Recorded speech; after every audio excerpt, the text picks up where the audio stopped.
నాకు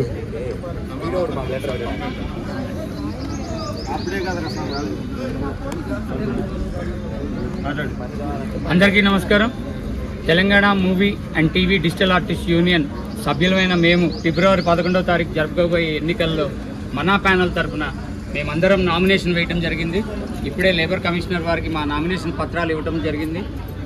అలాగే మా ప్యానల్ కనుక గెలిస్తే ఇమ్మీడియట్గా నిజ నిర్ధారణ కమిటీ వేసి గత కోర్ కమిటీ చేసిన అవినీతినంతా బట్టబయలు చేసి వాళ్ళ మీద చర్యలు తీసుకున్న తర్వాతనే మా తదుపరి కార్యాచరణ స్టార్ట్ చేస్తామని చెప్పి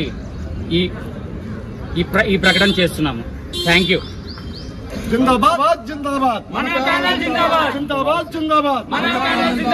గత కమిటీ చేసిన తప్పులు జరగకుండా మా ప్యానల్ నుంచి మేము హామీ ఇస్తున్నాం. మా కమిటీ నుంచి ఏ తప్పు జరిగినా నిలదీసే హక్కు ప్రతి సభ్యుడికి ఉందనేసి నేను మనస్ఫూర్తిగా చెప్తున్నాను. ప్రతి నెల ఈసీ మీటింగ్లో జరిగే ప్రతి అనా పైసల లెక్కలతో సహా వాట్సాప్లో పెడతాం.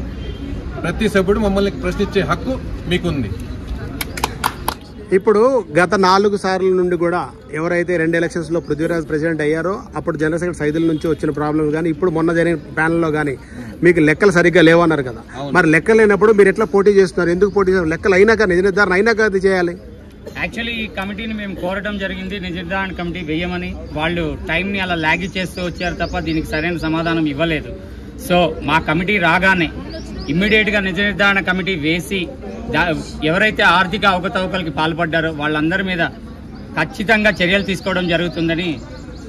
మీ ప్యానల్ గెలిస్తే వేస్తారు, మా ప్యానల్. మరి వాళ్ళ ప్యానల్ గెలిస్తే అది మర్చిపోతారు, దాని పరిస్థితి ఏంటి? వాళ్ళ ప్యానల్ గెలిచినా మా ప్యానల్ గెలిచినా నిజ నిర్ధారణ కమిటీ ఎన్నికలైన తక్షణమే వేసే ఏర్పాటు చేయడానికి మా వంతు ప్రయత్నంగా మేము ముందుకు వస్తాము. ఇప్పుడు వాళ్ళు నియంతగా ఉన్నారని అందరూ అన్నారు. రేపు పొద్దున్న గెలిచాక ఎందుకు వేస్తారు? వాళ్ళతో పనే ఉంది. లేబర్ కమిషనర్ వారి దగ్గరికి వచ్చి వాళ్ళ మీద కావాల్సిన చర్యలన్నీ తీసుకుంటాం. లేబర్ కమిషనర్ ఏమన్నారంటే మీ అవకతవకలు ఏమన్నా కోర్టుకు వెళ్ళాలి, మా దగ్గర ఎంతవరకు ఉన్నదో అంతవరకు చేస్తాం, మా పరిధిలో ఉన్నది మాత్రం చేస్తాను. ప్రతిదీ లిఖితపూర్వకంగా కావాలి అని అడుగుతున్న గత కోర్ కమిటీ ప్రెసిడెంట్ ఈ అంశం మీద మేము ఆల్రెడీ చాలా సార్లు లిఖితపూర్వకంగా వారికి ఇవ్వడం జరిగింది. కానీ ఇంతవరకు వారి సమాధానం రాలేదు. ఇక మీదట కూడా దాని మీద సమాధానం రాలేదు అంటే సభ్యులందరి మధ్యలో మాకు న్యాయం జరగకపోతే ఖచ్చితంగా కోర్టుకు వెళ్లి దాని మీద చర్యలు తీసుకోవడానికి ఖచ్చితంగా ఏర్పాట్లు చేస్తాం. మీ ప్యానల్ గెలిచాక ఇప్పుడు చాలా మంది అంటే చాలా రకాలుగా ఇప్పుడు ఏదైతే కోఆర్డినేటర్ ఉన్నారో వాళ్ళకి వేసాలు లేవంటున్నారు, వాళ్ళ పరిస్థితి. కొత్త ఓటర్లు ఏంటి? వీళ్ళకి మీరు ఏం చేయాలనుకుంటున్నారు? కొత్త ఓటర్ల పరిస్థితి ఏంటి? కొత్త ఓటర్లు కాదండి, వాళ్ళు కొత్త సభ్యులు అండి. ఓకే, మన యూనియన్లో కొత్త సభ్యులు వాళ్ళు. ఓకే, మనం అందరం కళాకారులకి మనం ఒకరికొకరు సాయం చేసుకుంటూ మన వేషాల కోసం ప్రయత్నించాలి. మనం దాని వంతు మనం కాస్టింగ్ కమిటీ వేసుకొని దానికి మనం కృషి చేసి ఖచ్చితంగా ప్రతి ఒక్కరు వేషాలు వచ్చేట్లు మేము ప్రయత్నిస్తాం. బైలా ప్రకారంగా అయితే 6 నెలల ముందు ఏదైతే జనరల్ బాడీకి ముందు 6 నెలల ముందు ఓట్లు వేయడానికి లేదని చెప్పి అన్నారు. బైలా సైన్ చేసి ఉంది. మరి అదే ప్రెసిడెంట్ లాస్ట్ ప్రెసిడెంట్ అయిన ఎవరైతే సుబోధ్ సుబ్బారావు అలియాస్ రాజశేఖర్ అయితే లాస్ట్ ఎలక్షన్లో మాకు 6 నెలల ముందు ఓట్లు వద్దని చెప్పి చాలా రచ్చరచ్చ చేయడం జరిగింది. మరి అదే ప్రెసిడెంట్ ఈరోజు మాకు అదే ఓట్లు కావాలని చెప్పారు. మరి దీని మీద రాజకీయం ఎలా అనుకుంటున్నారు? ఏమండి, అది వాళ్ళ చేతిలో పవర్ ఉంది, అలాగే వాళ్ళు వాడుకుంటున్నారు. అది ఏమంటున్నారంటే మేము పెట్టిందే చట్టం, మేము చేసిందే న్యాయం అన్నట్లు వాళ్ళు చేస్తున్నారు. దానికి మేము న్యాయాన్ని పోరాడడానికి మేము ఈరోజు ముందుకు వచ్చాము. అంతేకాకుండా యాక్చువల్లీ గతంలో ఉన్న సభ్యులు వీళ్ళ యొక్క అవకతవకల మీద పూర్తి అవగాహన కలిగి ఉన్నారు. ఎవరైతే నూతన సభ్యులు ఉన్నారో వాళ్ళకి ఆర్థికపరమైన నేరాలు ఏం చేశారు అనేది గత కమిటీ మీద పూర్తి స్థాయిలో వాళ్ళకి అవగాహన లేదు. సో వాళ్ళు ఇప్పుడు ఏవైతే 141 ఓట్లు కొత్త ఓట్లను కల్పించారో ఆ ఓట్లన్నీ వాళ్ళకే పడతాయి అనే భ్రమలో ఉన్నారు తప్ప మరో విషయం ఏం కాదు. అది అయితే మీ ప్యానల్ అంతేనా? గోవింద్ శ్రీనివాస్ గారు, మీరు జనరల్ సెక్రటరీగా పోటీ చేస్తున్నారు. గత ఎలక్షన్లో జరిగిన మీరు కమిటీలో ఉన్నారు కదా, అప్పుడు జరిగిన ఇబ్బందులు కానీ ఇప్పుడు నిజ నిర్ధారణ కమిటీలో మీరు కూడా ఏదైతే బాధ్యులై ఉన్నారో మరి దాని మీద మీ అభిప్రాయం ఏంటి? నిజ నిర్ధారణ కమిటీ అనేది వేయాలి. యాక్చువల్గా అంటే లాస్ట్ టైం నేను జనరల్ సెక్రటరీ చేశాను, ఇప్పుడు ఆపద్ధర్మంగా కూడా ఉన్నాను. మళ్ళీ ఎగనెస్ట్గా ఈ ఆపోజిట్ ప్యానల్లో నేను జనరల్ సెక్రటరీగా పోటీ చేస్తున్నాను. అది కాకుండా ఈ యూనియన్లో నేను ఫౌండర్ మెంబర్గా ఉన్నాను కాబట్టి యూనియన్ పట్ల ఎక్కువ బాధ్యత నాకు ఉంది. సో ఏదైతే అవకతవకలు జరుగుతున్నాయో, ఏదైతే బైలా ఇష్యూస్ ఉన్నాయో, ఏదైతే ప్రాబ్లమ్స్ వస్తున్నాయో, కొత్త వాళ్ళకి వేషాలు కానీ కొత్త సభ్యులకి ఇప్పుడు ఓటింగ్ గురించి మళ్ళీ కొత్త ప్రపోజల్ తీసుకొచ్చి మళ్ళీ ఉన్న ఇంటర్నల్ బైలాన్ని తుంగలో తొక్కేసి ఏదైతే ఇప్పుడు ఉన్న కమిటీ పరంగా వాళ్ళు ఏదైతే చేసుకొచ్చారో అది కూడా కరెక్ట్ కాదు. మేము 6 months అన్నది కంపల్సరీగా కొత్త వాళ్ళకి గ్యాప్ కొట్టాలి, వాళ్ళకి ఒక యూనియన్ పట్ల అవగాహన ఉండాలని చెప్పడం అన్నది జరిగింది. బట్ అది వాళ్ళు ఓవర్టేక్ చేసేసి దాన్ని అది మసిపిసి మారడిగా చేసేసి కొత్త వాళ్ళ ఓట్లని గ్రహించాలి తీసుకోవాలన్న ఉద్దేశంతో వాళ్ళు ఇవాళ ప్రవేశపెట్టి చేయడం అనేది జరిగింది. దానికోసమే ఈసారి ఇంటర్నల్ ఎలక్షన్ కమిటీ ఏదైతే ఉందో దాన్ని మేము వ్యతిరేకించి ఇవాళ లేబర్ కమిషనర్ ఆఫీస్కి మేము మీటింగ్ కూడా జరిగింది, దాని ప్రపోజల్ పెట్టుకోవడం జరిగింది. ఇవాళ వీళ్ళ ఆధ్వర్యంలో ఇప్పుడు వచ్చే 11వ తారీఖున ఎలక్షన్ జరుపుకునే విధంగా మేము ప్రయత్నం చేశాము. అందరూ మేము సఫలీకృతం అయ్యాం కాబట్టి వీళ్ళ ఆధ్వర్యంలో మాకు అందరికీ న్యాయం జరుగుతుందని మేము తప్పనిసరిగా ఇప్పుడైతే ఏదైతే ఇప్పుడు ప్రెసిడెంట్ అభ్యర్థి దశరథ్ గారు ఉన్నారో వాళ్ళ అధికారం వాళ్ళ చేతిలో ఉంది కాబట్టి ఏమీ చేయలేకపోయినా ఉన్నారు. రేపు పొద్దున అదే అధికారం మళ్ళీ వస్తే పరిస్థితి ఏంటి, యూనియన్ పరిస్థితి ఏంటి? అధికారము అన్నది ఇప్పుడు ఎలక్షన్స్కి ఉన్నాయి. ఎలక్షన్స్లో ఎవరు కష్టపడ్డారు, ఎవరు పనిచేశారు, ఎవరెవరు ఏమేమి చేశారు అన్నది యూనియన్లో ఉన్న సభ్యులందరికీ తెలుసు. దాన్ని బట్టి వాళ్ళు మళ్ళీ ఎన్నుకోవాల్సిన వ్యక్తులను కూడా వాళ్ళు చూస్ చేసుకుంటారు డెఫినెట్గా. సో ఏదైతే జరుగుతుందో న్యాయాలయాలని మేము వాళ్ళ సభ్యులకి వదిలేస్తాం. ఇప్పుడు నిజ నిర్ధారణ కమిటీ వేసినా వేయకపోయినా ఈ ఉన్న 1200 మంది సభ్యులు ఎవరైతే ఉన్నారో వాళ్ళందరికీ ఇక్కడే నిజం తెలిసిపోతుంది. బట్ కాకపోతే వాళ్ళు గతంలో చేసిన ఒడిదొడుకులు ఏవైతే ఉన్నాయో పర్ఫెక్ట్గా ముందుకు రావాలంటే కొత్త సభ్యులకు తెలియాలి. కానీ ఇక్కడ 100% నిజ నిర్ధారణ జరిగిపోయిందండి. మన యూనియన్ తరఫున ఇంతమంది సభ్యులు గత 2-3 వారాల నుండి మీరు ఏం చేసిన గతంలో చేసిన ఎలిగేషన్ చూపించండి, నిజ నిర్ధారణ కమిటీ వేద్దాము, ప్రతి ఒక్కరు మీరేం చేసిండ్రు, సూట్ కేసులు ఎక్కడికి పోయినాయి, డబ్బులు మరి ఏం సూట్ కేసులు, ఇది తంబోలా ఆడినప్పుడు జ్యువెలరీ షాప్ వాళ్ళు ఎవరో మరి సూట్ కేసులు ఇచ్చారంటే ఆ సూట్ కేసులు మరి ఎంతమంది, మరి ఆ సూట్ కేసుల కొరకు గోవింద్ శ్రీనివాస్ గారిని అడగాలి. ఏంటి సార్ సూట్ కేసుల పరిస్థితి? సూట్ కేసుల పరిస్థితి అంటే మళ్ళీ వెనక్కి వెళ్ళాల్సి వస్తుంది. ఇక్కడే ఉండండి, చెప్పండి. వెనక్కి వెళ్తే మరి రాదు వీడియో. అంటే వెనక్కి వెళ్ళడం అంటే గతంలోకి వెళ్ళడం, యూనియన్ చరిత్రకి గతంలో వెళ్ళడం అనేది చెప్తున్నాను. వెనక్కి వెళ్ళడం వెనక్కి వెళ్ళడం అనేది కాదు. సో సూట్ కేసులకు సంబంధించినంత వరకు కొన్ని గిఫ్ట్స్కి సంబంధించినందుకు ఇక్కడ 10వ వార్షికోత్సవం జరిగినప్పుడు ఒక జ్యువెలరీ షాప్ నుంచి కొన్ని గిఫ్ట్స్ ఇవ్వడం జరిగింది సభ్యులకి డిస్ట్రిబ్యూట్ చేయమని చెప్పి. అవి అక్కడ కొంచెం సమయాభావం వల్ల అవి మళ్ళీ తిరిగి తీసుకొని ఆఫీస్కి వచ్చి తర్వాత వాళ్ళని పిలిపించి ఇద్దామనే ఉద్దేశంతో తీసుకోవడం జరిగింది. అయితే ఒక ప్రైవేట్ ప్లేస్లో పెట్టడం వల్ల ఒక 2 సూట్ కేసులు ఎవరైతే వాళ్ళ స్పాన్సర్స్ ఇచ్చారో అవి 2 గల్లంత అయిన దాని వల్ల నేను అడగడం జరిగింది. అంటే యూనియన్ ఆఫీస్ రెంట్ కట్టలేదా?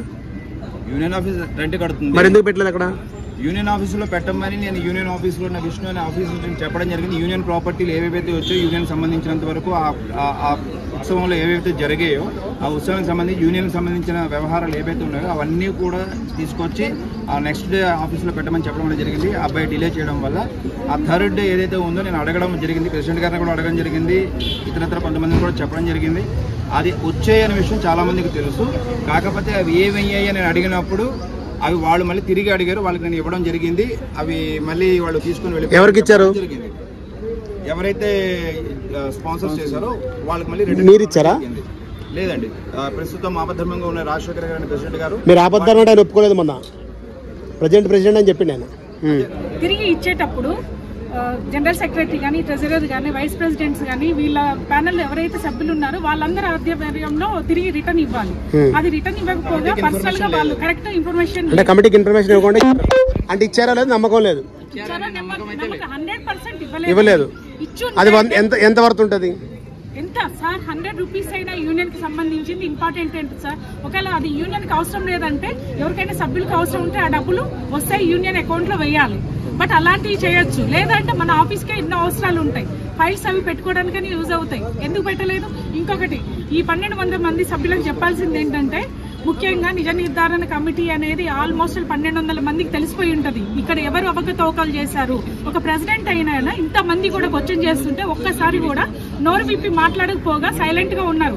తన ప్రత్యర్థులు ఎవరైతే ఉన్నారో వాళ్ళందరూ మాట్లాడుతున్నారు. ప్రెసిడెంట్ గారు ఇప్పటి వరకు నోరు తెరవలేదు. అక్కడే తెలుసు అప్పుడప్పుడు సాయంత్రం పూట, మధ్యాహ్నం పూట, పొద్దున్న పూట వస్తారు కదా. రాజశేఖర్ ని మాట్లాడుతున్నాను అనగానే కాదండి, నేను కూడా చెప్తాను. నేను మీ మమతారెడ్డి భరత్ అనే సినిమా రోజు గుర్తు చేసుకుంటాడు. ఈ సినిమాలో అన్ని తను మరి ఎన్ని సంవత్సరాల ఎక్స్పీరియన్స్ బట్ నాకు తెలియదు. నేను కూడా 20 ఇయర్స్ నుండి దగ్గర 20 మూవీస్, చెన్నై ఎక్స్ప్రెస్ చాలా మూవీస్ చేశా.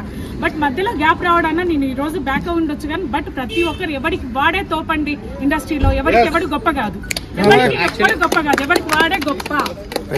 జ్యువెలరీ ఈ సూట్ కేసులు ఏవైతే ఉన్నాయో ఇవి జ్యువెలరీ షాప్ వాళ్ళు ఇచ్చారు కాబట్టి ఆ సూట్ కేసుల లోపల ఏమైనా సిల్వర్ ఆర్నమెంట్ ఇచ్చారా లేకపోతే గోల్డ్ జ్యువెలరీ ఏమైనా ఇచ్చారా అనేది కూడా మనం తెలుసుకోవాల్సిన ఆవశ్యకత ఉంది. ఏ జ్యువెలరీ కంపెనీ వాళ్ళైతే ఇవి ఇచ్చారో వాళ్ళ దగ్గర నుంచి వాళ్ళు రిటర్న్ తీసుకున్నట్లుగా మన ప్రెసిడెంట్ గారు కానీ గత కోర్ కమిటీ కానీ వాళ్ళు ఎలాంటి ప్రూఫ్ సబ్మిట్ చేయకపోవడం నిజంగా హాస్యాస్పదంగా ఉంది. ఫైనల్ గా చెప్పవలసింది ఏంటంటే మేమందరం కూడా ఆత్మశుద్ధితో ఆత్మసాక్షిగా పనిచేస్తామని ముమ్మాటికి మీకు చెప్తున్నాం. మేము ఏం పని చేస్తారు? అసోసియేషన్ సంబంధించినవన్నీ కార్యక్రమాలన్నీ కూడా ఇప్పుడున్న లేకుండా మీరు నేను కూడా ఒక మెంబర్గా అడుగుతున్నాను. ఇప్పుడున్న 50 లక్షలు ఎంతైతే ఫండ్ ఉందో ఆ ఫండ్ రూపాయి తీయకుండా మీరు కొత్త బిల్డింగ్ కోసం కానీ అంటే ఆఫీస్ సొంత ఆఫీసు కూడా కానీ ఏ విధంగా ప్రయత్నం చేస్తారు? అసలు యాక్చువల్ గా ఆర్గనైజ్ సెక్రటరీగా నేను పోటీ చేస్తున్నా. ఇప్పటిదాకా ఎప్పుడు కూడా ఈ అసోసియేషన్ పోటీ చేయలేదు. 10 సంవత్సరాల నుంచి నాకు అన్యాయం అంటే పడదు. అన్యాయం నిలదీస్తాను, ఎదిరిస్తాను. కానీ ఒక్క విషయం చెప్తున్నాం, మేమైతే 13 విషయాలుగా మీకు మేము ఇవ్వడం జరిగింది. వాటన్నిటినీ కూడా మేము 100% మా మేనిఫెస్టోలో ఉన్నవన్నీ కూడా 100% అవి మేము చేస్తామని చెప్పి మా అందరం కూడా మీకు తెలియచేయడం జరుగుతుంది. మన కోటేశ్వరరావు గారి ఒక విషయం, 50 లక్షలు 46 లక్షలు 50 లక్షలు ఉన్నాయి. ఆ ఫండ్ కదపకుండా కొత్తగా యూనియన్ ఆఫీసులు మీరు కొంటాలా చేస్తారని దానికోసం మేమందరం సాయి శక్తిలో ప్రయత్నం చేస్తాం. అవసరమైతే గవర్నమెంట్ దగ్గరికి వెళ్తాం, ల్యాండ్ తీసుకుంటాం, దాంట్లోంచి డబ్బులు కదపకుండా మేము బిల్డింగ్ కట్టే బాధ్యత ఇంచుమించుగా అందరం కూడా చేస్తామని చెప్పి మీ అందరికీ తెలియజేసుకుంటున్నాం. ఇప్పుడు గత కమిటీకి సంబంధించి ఆర్థిక నేరాలు ఇన్ని రకరకాల కారణాలు వస్తున్నాయి, రకరకాల కామెంట్లు వస్తున్నాయి. దీని అందరికీ ఇప్పుడు మెయిన్ ప్రధానమైన కారణం అండి వ్యవస్థలో ఉన్న లోపాలు. అంటే లోపాలను ఎందుకు అంటున్నాం అంటే సార్, మనకి పర్టికులర్గా ఏ వ్యవస్థ నిలబడాలంటే బైలా అండ్ ఫౌండర్స్ అనే ఒక సిస్టమ్ అంటే ఒకటి పెడతారు సార్. దానికి సంబంధించిన లోపాలు బేస్ చేసుకుని దానిలోని సభ్యుల యొక్క అవసరాలను బేస్ చేసుకుని ఓటు హక్కుగా ఓన్లీ మెంబర్స్ని ఓటు హక్కుగా మాత్రమే ఓటర్స్గా మాత్రమే గుర్తిస్తూ పదవుల కోసం పరిగెట్టే పరిస్థితి వల్ల ఈ సిచ్యువేషన్ వచ్చింది. గత 8 సంవత్సరాల నుంచి కూడా ప్రతిసారి ప్యానల్ అంటూ 3 గెలవడం, వాళ్ళు నడిపించుకోవడం. కానీ ట్రెజరర్ అనే ఒక పోస్ట్ మాత్రం కామెడీ పీస్ అయిపోయింది. ఎందుకనంటే గత 2 టర్మ్స్ నుంచి 2 సార్లు ట్రెజరర్ అనే వ్యక్తి రిజైన్ చేశాడు. దానికి సంబంధించి ఒక రీజన్ లేదు, క్లారిటీ లేదు, అవగాహన లేదు. నెక్స్ట్ ఏంటంటే సభ్యులకు తెలియజేయడం లేదు. దానికి కారణం బయలాలో ఉన్న లోపాలని చెప్తున్నారు. ఒకళ్ళు మా దగ్గర ఉందంటారు, ఒకళ్ళు మా దగ్గర వేరే ఉందంటారు. ఏంటంటే లేబర్ బయలు అంటారు సార్. లేబర్ బయలు అనేది సిస్టమ్ సంబంధించింది. బట్ మన బయలు అనేది మన వ్యవస్థకు మనం నిర్ణయించుకునేది. ఈ రెండింటిని బేస్ తెలియకుండా ప్రతి కొత్త సభ్యుడికి కూడా అవగాహన లేకుండా కేవలం మిమ్మల్ని ఏదో వాళ్ళేదో మేము తక్కువ చేస్తున్నట్టు ప్రపంచాన్ని క్రియేట్ చేపిస్తూ జనరల్ బాడీ మీటింగ్ ఏదైనా జరిగితే దానికి ఒక ఎజెండా తీర్మానం అంటే సరైన క్లారిటీ ఇవ్వకుండా పారదర్శకంగా జరిపించకుండా గత 4-5 years నుంచి కూడా జరుగుతున్న విధానం ఇది. ఒక తీర్మానం, ఒక ఎజెండా, సభ్యులకి మాట్లాడే హక్కు లేకపోవడం, అంటే మాట్లాడేందుకు సరైన అవకాశం ఇవ్వకుండా చేయడం, జరిగిన తీర్మానాలు సభ్యులు సరిగ్గా తెలియజేయకుండా పోవడం. దానికి ఎగ్జాంపుల్ అంటే మనకి ఈ నెల సభ్యత్వాల కార్డులు పెంచి గత 9 months బ్యాక్ ఒక అమౌంట్ పెంచమని ఒక తీర్మానం జరిగితే దాన్ని ఈ రోజు వరకు కూడా పెంచనివ్వకుండా కనీసం పెంచాం లేదు మేము అదే పాత్రకి ఇస్తున్నాం అనే విషయం కూడా సభ్యులు కనీసం మా నామమాత్రంగా తెలియజేయకుండా ఇప్పటికీ కార్డులు ఇష్యూ చేస్తూ వచ్చారు. కేవలం ఎందుకంటే దాన్ని ఓటు బ్యాంకుగా క్రియేట్ చేసుకోవడానికి మాత్రమే సభ్యులు చాలామంది భావిస్తున్నారండి.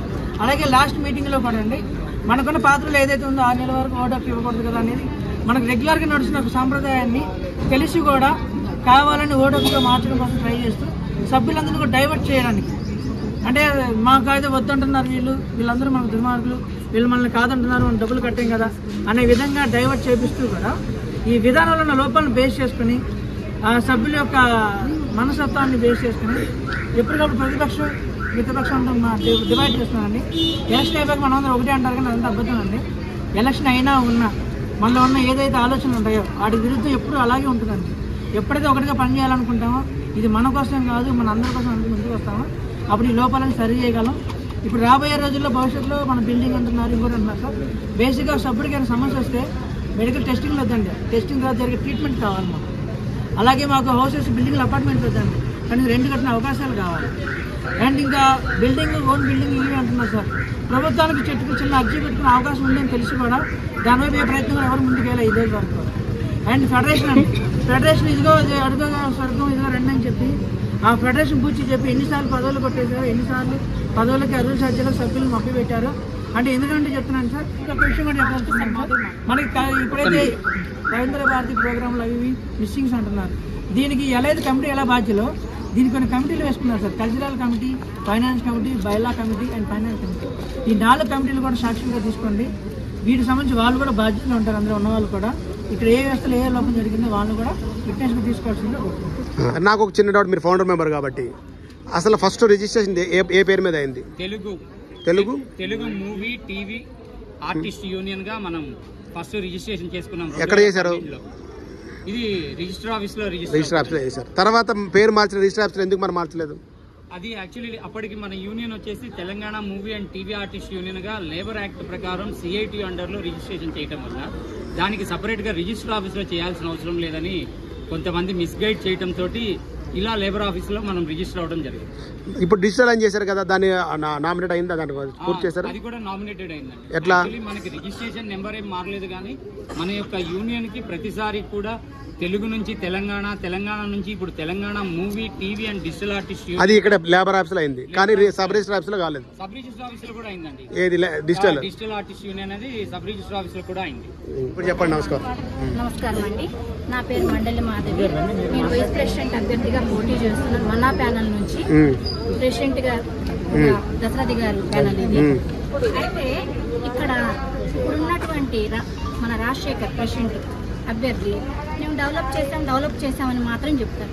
డెవలప్ చేయడం అంటే సభ్యులను చేర్చుకోవడం అనేది కాదండి. ఇక్కడ సభ్యులకి ఏదన్నా ఆధారం చూపించాలి. షూటింగ్ పరంగా అవ్వచ్చు, వాళ్ళకి హెల్త్ అంటే ఏదో 6 months హెల్త్ క్యాంప్ పెట్టడం కాదు, వాళ్ళకి హెల్త్ ఇన్సూరెన్స్ ఏమైనా చేశారంటే అవి లేవు. ఇప్పుడు నేను చెప్తున్నాను, మన ప్యానల్ నుంచి మేము ప్రతి ఒక్క సభ్యులకి షూటింగ్ అవకాశాలు కల్పిస్తాము. అలాగే హెల్త్ ఇన్సూరెన్స్ అనేది మేము చేయిస్తాము. మనకు కావాల్సింది తినటానికి తిండి, ఉండటానికి నీడ. అవి కావాలంటే మనకు షూటింగ్ కావాలి. ఆ షూటింగ్ అనేది ఉంటే మనం రెంట్ కట్టుకుంటాము, తినటానికి 4 బియ్యం గింజలు కొనుక్కుంటాం. హెల్త్ బాగుండాలి. హెల్త్ బాగుండాలంటే 6 months వచ్చి ఏదో చూసి మీరు కొనుక్కోండి, మీరు చేసుకోండి అంటే కాదు. మనకు అనేది హెల్త్ కార్డు ఉంటే వెళ్ళి నాకు ఇదిగో బాబు ఇది ఉంది అంటే ఫ్రీగా చేసే ట్రీట్మెంట్ కావాలి. అలాంటి మన ప్యానల్ నుంచి మా ప్రెసిడెంట్ గారు మేము అందరం సాయశక్తిలా కృషి చేసి ముందుకు తీసుకొస్తామని మా తరపున నేను ఛాలెంజ్ చేసి చెప్తున్నాను.